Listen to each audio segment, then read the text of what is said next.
क्योंकि शरीर से ज्यादा इंपॉर्टेंस हमारा माइंड है, सोल है। और आप लोगों ने मेडिटेशन का नाम सुना होगा, सब लोगों ने सुना है मेडिटेशन का नाम। ध्यान, उसको हिंदी में बोलते हैं ध्यान, इंग्लिश में बोलते हैं मेडिटेशन। और ये मेडिटेशन केवल आदमी ही कर सकता है, मनुष्य केवल मेडिटेशन कर सकते हैं। दूसरा कोई एनिमल, कोई बर्ड, कुछ भी कोई नहीं कर सकता है, केवल मैन कर सकता है मेडिटेशन। और मेडिटेशन कितने कितने महान पुरुष करते थे, शिव भगवान, बुद्ध, स्वामी विवेकानंद, सुभाष चंद्र बोस, कितने कितने महान पुरुष मेडिटेशन करते थे। और लोग मेडिटेशन के बल पर इतने महान हुए। तो मनुष्य क्या करता है सुख शांति के लिए? एक तो बाहर बाहर दौड़ता है, और एक अंदर भी बहुत आनंद और बहुत शांति और बहुत आनंद भरा हुआ है अपने अंदर में ही, अपने अस्तित्व में ही। तो मनुष्य ने उसको भी खोज किया कि हमारे अंदर में क्या क्या सुख और शांति भरा हुआ है। तो उसको आदमी मेडिटेशन के माध्यम से क्या करता है, उसको इलोबरेट करता है, उसको अनफोल्ड करता है, उसको जानता है, समझता है। तो कोई भी काम करने के लिए, कोई भी काम सीखने के लिए एक गुरु की आवश्यकता होती है। बिना गुरु के हम आगे नहीं बढ़ सकते हैं। यहाँ पर डांस सिखाने के लिए आप लोगों के पास मृणाल जी हैं, तो उसी प्रकार मेडिटेशन में भी बढ़िया से आगे बढ़ने के लिए गुरु की आवश्यकता होती है। बिना गुरु के आगे नहीं बढ़ सकते हैं। तो हम लोग जो भी ये मेडिटेशन करेंगे, इस मेडिटेशन सिस्टम के प्रोपाउंडर हैं, प्रवर्तक हैं श्री श्री आनंद मूर्ति जी। वो हम सब लोगों के गुरु हैं, हम लोगों के भी गुरु हैं, आपको भी गुरु हैं। और उन्हीं के मार्गदर्शन में हम लोग मेडिटेशन करते हैं। पहले सिंपल मेडिटेशन करेंगे, बाद में फिर इसके जो एडवांस कोर्स है वो हम लोग करेंगे। तो अभी आप लोगों ने बहुत सारा आसन किया, उसमें से कुछ स्वास्थ्य के लिए आसन होता है, हमारा बॉडी के लिए, और कुछ आसन क्या होता है, हमारा माइंड के लिए होता है, हमारा मेडिटेशन के लिए होता है। तो आप लोगों ने नाम सुना होगा पद्मासन, वीरासन, सिद्धासन। ये आसन क्या है? ध्यान के लिए है। तो अभी जो हम लोग सिखाएंगे उसको हम लोग पद्मासन में करेंगे।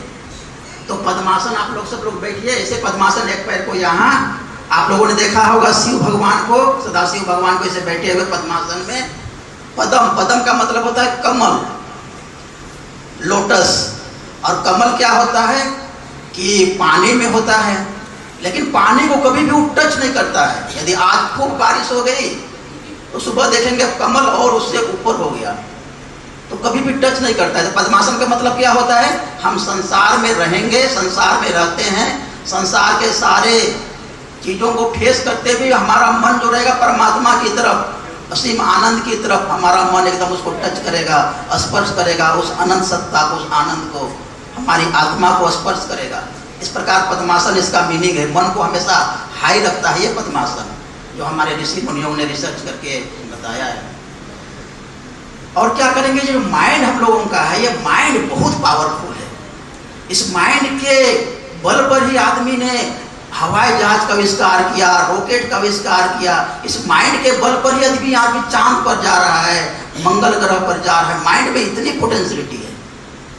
और इस माइंड के बल पर ही आदमी ने परमात्मा को भी, भगवान को भी खोज निकाला है।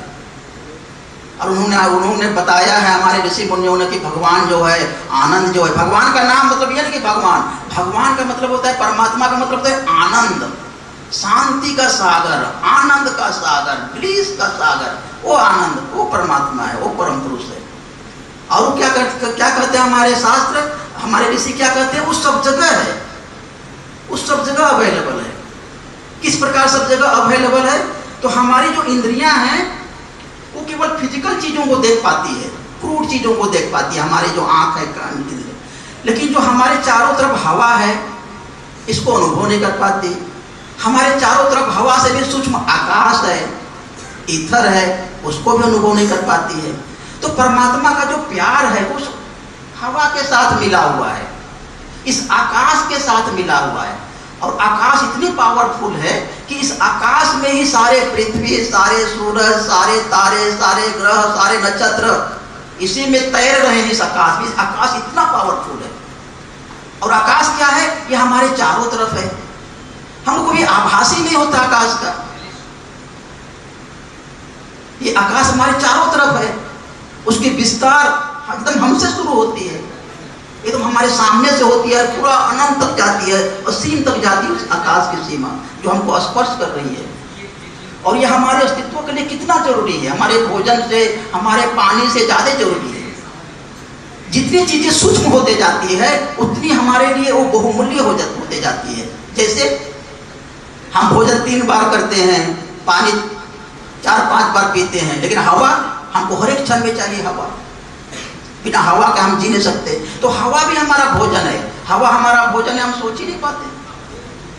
हवा भी हमारा भोजन है। इसी प्रकार आकाश भी हमारा भोजन है। और आकाश के साथ जो परमात्मा का प्यार है, जिसको हम देख नहीं पाते, परमात्मा का अस्तित्व है, उसकी जो शांति है, वो भी हमारा भोजन है। वो डायरेक्ट हमारा सेल से अंदर आ जाता है, हमारे चक्रों से अंदर आ जाता है वो। तो मनुष्य ये सब चीजों को सोच सकता है, समझ सकता है और अपने जीवन को और सुंदर बना सकता है, अपने जीवन को और आनंदमय बना सकता है।